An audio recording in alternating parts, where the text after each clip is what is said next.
Welcome to Zion Analysis, ladies and gentlemen. Thank you so much for your continued support in this broadcast.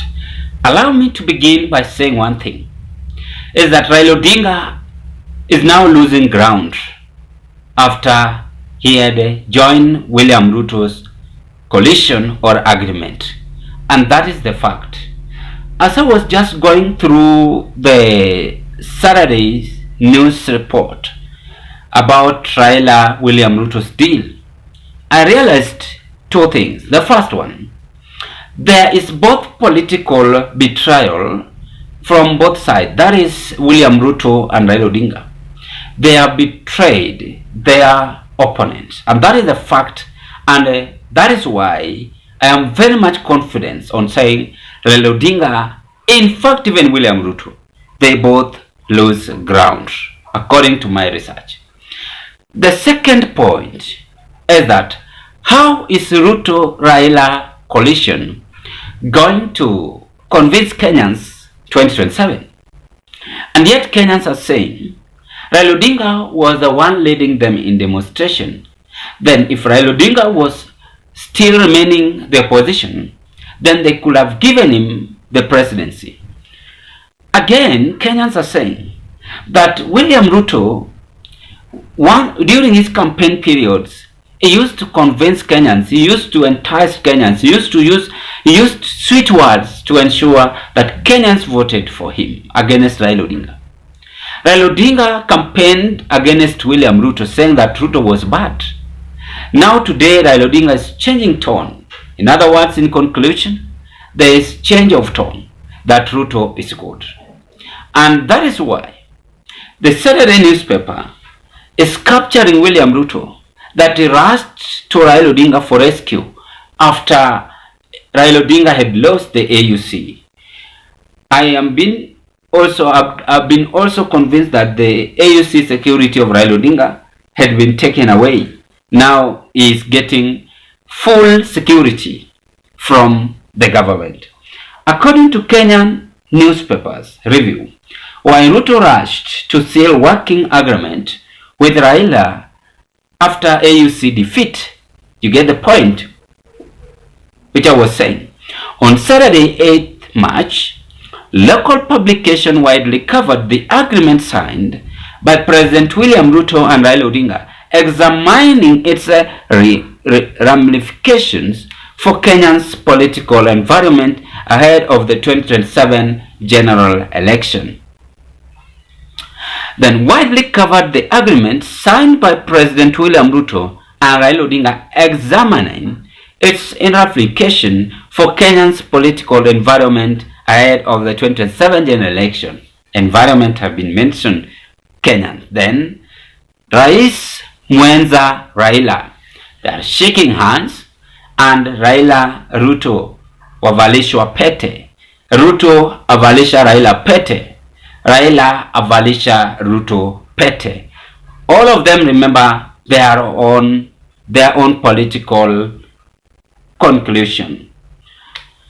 President William Ruto and ODM boss Raila Odinga have inked a political deal, setting the stage for an epic battle with opposition, most of whom were only months ago part of their inner political sanctums. The Raila-Ruto deal listed many broad issues to deal with, among them protecting devolution, compensating victims of rights abuses, and auditing of the nation debt. Who are these people? Who are these people? Now, big 2027 war. Ruto-Raila versus Kalonzo and Gachagua. Gachagua had worked with William Ruto. Kalonzo had worked with Raila Odinga. And they all trusted one another. As the photo now proves, the daily political movement on the side of William Ruto, Ruto is made forefront, Raila following Ruto, and Kindiki Mudavadi behind. And I believe that Raila is going to be given the office of the co-president, and the advice I can give the two gentlemen remaining behind is that they are supposed to run away, because problem is now on their neck. On the side of Kalonzo and Gachagua, they are now the current opposition. As Kalonzo their leader, Gachagua will propel Kalonzo and later be the current opposition after 2027. I think so. But time will tell, because if Kalonzo will not make it 2027, it is also going to resemble Raila Odinga, and then Kalonzo will join the government, which will take power. I can actually predict Kalonzo's political step after 2027. Then Gachagua and Martha Karua to remain the current opposition in the Republic of Kenya. The big question is, what about if the side of Kalonzo Musyoka defeats William Ruto? Because President William Ruto and ODM boss Raila Odinga have inked, as I had said it, on their inner political speculation. Fellow Kenyans, allow me to dig deep into this. I want to dwell much on Raila, William Ruto, and Kalonzo Musyoka. And I want to tell you, why are these people having history repeats itself in this political analysis?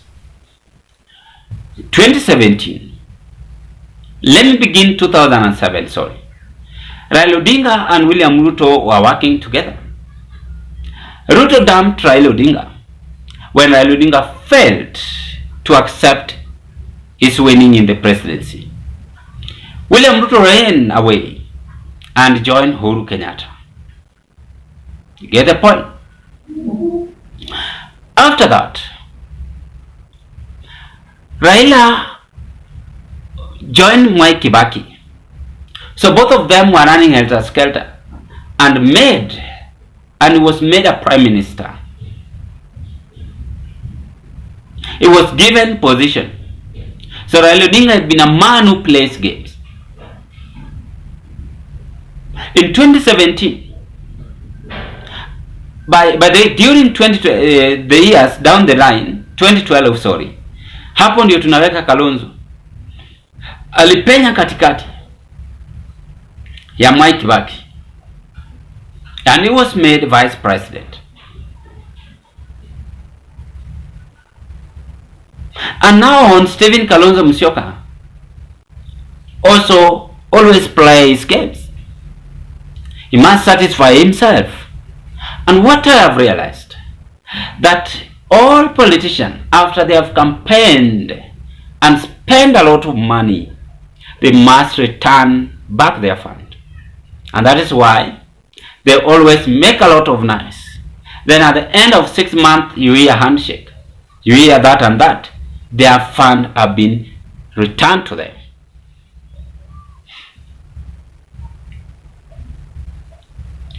William Ruto and Uhuru Kenyatta chipped in. They still play the same political game, where Uhuru Kenyatta shook hands with Raila Odinga 2017-2018 and chased William Ruto away. History repeats itself, which I was saying.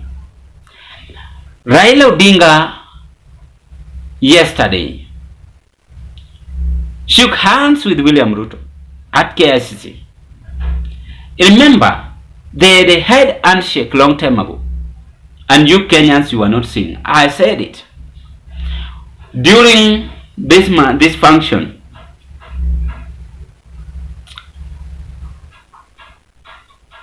I think it was forest, I don't know, environment, something at KICC. For those of you who can as well say it at the comment section below, where Rigathi was not expecting Raila Odinga, and Raila Odinga chipped in. Hapo ndio walikuwa na handshake. Rigathi ya kujua Raila Odinga alikuwa anampangia. Sai bila tunaongea, Kindiki, Mudavadi having a long way to go. They're just speaking, but their soul is not in the party. Whatever Raila Ruto planning for Kindiki and Mudavadi is going to be worse than even Rigathi Gachagua. Na ndio maana unaona sasa both of them they know their political games. Kalonzo will be given office. His office must be funded by the same government. So he will lower his tone not to disagree with the government. That is a fact. So all these politicians are the same.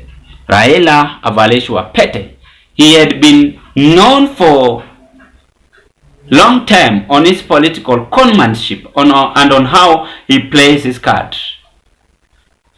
The first one of Daniel Toroitich arap Moi. The second one of Mwai Kibaki, the late. The third one, Uhuru Kenyatta.